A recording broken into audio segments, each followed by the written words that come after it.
पानी लाओ यार। आप ही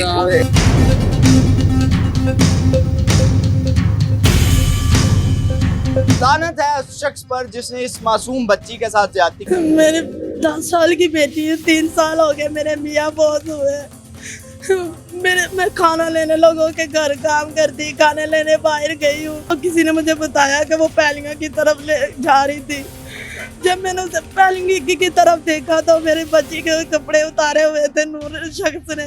मैंने एप्लीकेशन दी है, मेरी एप्लीकेशन पकड़ के कचरे में फेंक दी। और किसने?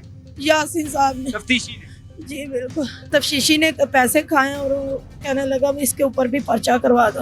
आपके ऊपर? जी मेरे ऊपर पर्चा करवा दिया। जब भी जाती थी धक्के मारता था, पैसे मांगता था। तफ्तीशी क्या नाम क्या उसका?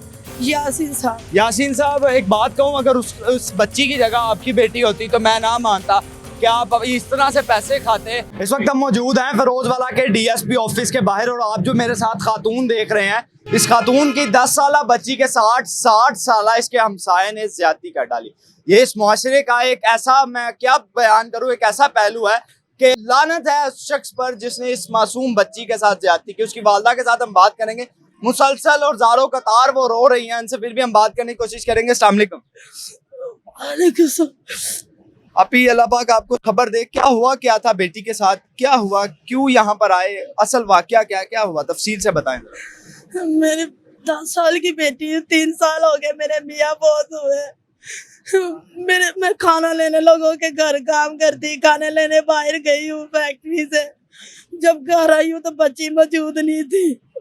तो मैं घर ढूंढने निकली तो किसी ने मुझे बताया कि वो पैलिंगा की तरफ ले जा रही थी। जब मैंने उसे पैलिंगी की तरफ देखा तो मेरे बच्ची के कपड़े उतारे हुए थे नूर शख्स ने।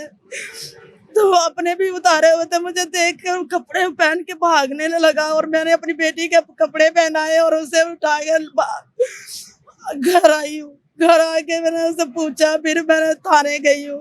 थाने जाकर मैंने पुलिस वालों से कहा, उन्होंने दरखास्त लिखा, अच्छा बीबी जाए फिर करते हैं। घंटे बाद उन्होंने आए तो बंदा नहीं पकड़ा उन्होंने। ठीक है, बंदा वहीं पे मौजूद था, उसे पकड़ा नहीं? हाँ जी वहीं मौजूद था। पानी लाओ यार।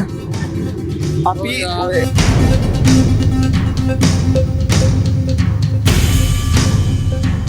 अब ये खातून बेहोशी की हालत से बेहतर हो गई हैं और अब होश में आ गए। रेस्क्यू 1112 को यहाँ पर कॉल की गई थी। रेस्क्यू 1112 ने यहाँ पर आकर इस खातून को होश में ला दिया। इनसे दोबारा बात करेंगे। आप ही जरा थोड़ा सा हमें बता दें, थोड़ा तफसील से बता दें, क्या हुआ, फिर क्या हुआ? उसके बाद मैं थाने गई हूँ। ठीक है। थाने वालों ने पर्चा तो दर्ज कर लिया, बंदे को पकड़ने आए लेकिन बंदा नहीं पकड़ा गया। ठीक है।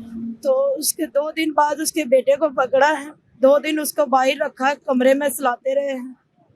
सुलाने के बाद मेरे ऊपर तफ्तीशी ने पैसे खाए और वो कहने लगा मैं इसके ऊपर भी पर्चा करवा दो। आपके ऊपर? जी मेरे ऊपर पर्चा करवा दिया। अच्छा। तो पर्चा करवाने के बाद उनको ले गया बेल करवाने के लिए। अच्छा। तो मुझे भी बता दिया कि तुम जमाना पर्चा हो गया तेरे ऊपर। मैंने बेल करवाई है, नहीं पकड़ा। 8 हुआ नहीं पकड़ा है। उसके बाद बेल खारिज करवाई, मुजरम पकड़ा गया है, पकड़वाया है। जब भी जाती थी धक्के मारता था, पैसे मांगता था। तफ्तीशी क्या नाम क्या उसका? यासीन साहब। यासीन साहब, एक बात कहूँ, अगर उस बच्ची की जगह आपकी बेटी होती तो मैं ना मानता कि आप इस तरह से पैसे खाते और आप इस तरह से मुतासरा खातून को धक्के देते और उसे कहते कि मुझे पैसे दे। आप कभी भी पैसों की डिमांड ना करते। अगर वो आपकी कोई अजीज की बेटी होती, अगर आपकी खुदा ना खास्ता वो बेटी होती तो मैं ना मानता कि आप कभी भी पैसे मांगते। फिर क्या हुआ? मैंने कहा मेरे पास भाई, मैं तो खाना लेके खुद कहीं से खाना लेके आती हूँ, मेरे पास पैसे नहीं है। ठीक है। कहने लगा जब मुंह उठा के चली आती है हमें परेशान करने, पकड़ लेंगे, जाओ भाग जाओ इधर से। बुरा भला कहा और भगा दिया। ठीक है। दूसरे दिन फिर गई हूँ और उनको कॉल करे, मेरे सामने कॉल की है। कहने लगे कि ये देख इधर बीबी आई है, हमें परेशान करी हो, तुम आगे पीछे चले जाओ, भाग जाओ। मैं बीबी के कहने पे रेट करने आ रहा हूँ। आपके सामने क्या? जी बिल्कुल मेरे सामने का है। उनको रेट करके कहने लगा कि जी मैं आ रहा हूँ और आपने ताला लगा देना है। हमारे घर के सामने उनका घर है, मैं बाहर खड़ी हुई हूँ, वो ताला लगाते हैं। तफ्तीशी चला जाता देख के और ताला खोल देते हैं। मुझे कहने लगा कि ताला लगा हुआ है। मेरे घर के बिल्कुल सामने घर है, ये सब कुछ तशखीशी करवा रहा है, मेरे सामने उनसे पैसे लिए हैं। इस अफसर के सामने आप पेश हुए तो आपकी सुनवाई नहीं हुई। मैं डीपीओ के पास भी गई हूँ, कोई सुनाई नहीं हुई। मैं डीएसपी के पास भी आई, कोई सुनाई नहीं हुई। मैं एसएचओ के पास भी गई हूँ, किसी ने मेरी सुनाई नहीं की। ऊपर से उसका बेटा धमकियां लगाता मारने की। मैंने एप्लीकेशन दी है, मेरी एप्लीकेशन पकड़ के कचरे में फेंक दी। और किसने? यासीन साहब ने। तफ्तीशी ने? जी बिल्कुल। अब ये आप डीएसपी साहब के पास आए, आप ही होश में जरा सिर्फ आखिरी सवाल का जवाब दे दें। ये डीएसपी साहब के पास आए फिर क्या होगा? डीएसपी के पास आई हूँ, उन्होंने अल्लाह जाने पहले तो डीएसपी ने मेरी बात सुनी है। अच्छा। उसके बाद उसने कहा चाहे बीबी, वो उन्होंने बेल खारिज करके बंदा पकड़ लिया, जाओ चले जाओ घर। मैंने कहा सर मुझे खतरा है, 8-10 बंदे लेके बाइक खड़े हुए मेरा पीछा करते हैं, मुझे रास्ते में रोक लेते हैं, धमकियां लगाते हैं, कहते मार देना। जब मैं मर जाऊंगी मेरे बच्चों के क्या बनेगा? मैं इनसे ये चाहती हूँ कि मुझे इंसाफ दिया जाए। आखिर में कुछ कह दें हमारे आईजी साहब को या मोहतरमा मरियम नवाज साहिबा को, उनको कुछ कह दें आखिर। मैं उनसे ये अपील करती हूँ, मुझे इंसाफ चाहिए। आईजी साहब से भी अपील करती हूँ, डीपीओ साहब से भी अपील करती हूँ। मरियम नवाज से ये कहना चाहती हूँ कि आप भी औरत हैं, मेरे दर्द को जाने। देखिए मैं तकलीफ में हूँ, मेरी कोई इंसाफ बात नहीं करता, मेरे से पैसे नहीं है, मैं 2 वक्त का खाना पता नहीं किस तरह मुश्किल से गुजार कर रही हूँ।